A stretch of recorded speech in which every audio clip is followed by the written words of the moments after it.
My dear brothers and sisters, in the course of the last few days, we have been hearing questions after questions, and today too we heard questions.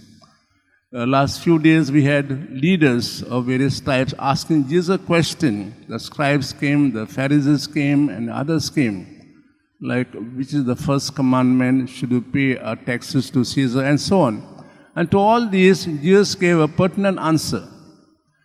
Today you find Jesus in the temple asking a question to the people and to himself.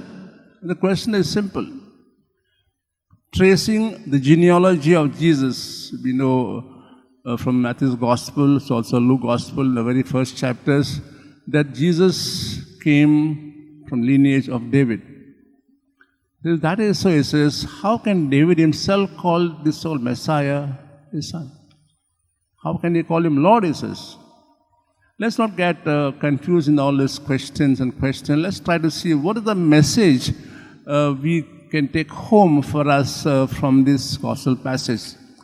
I see two messages. One is God is just not who is far above. He is with us. God is Emmanuel.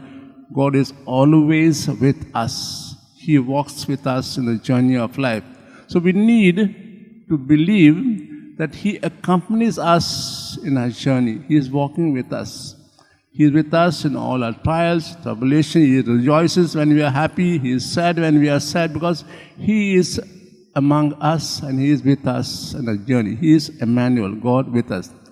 The second thing we can learn from this passage is this: the Jews knew from where or whose lineage the Messiah would come. And their notion was correct.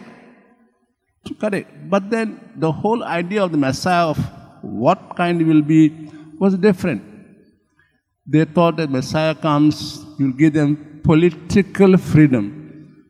But Christ gave them spiritual freedom.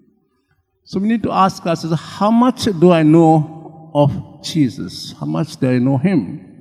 And where do I get this knowledge? It's just mere intellectual. When I read the gospel passage, when I read the whole time Bible, I read about God.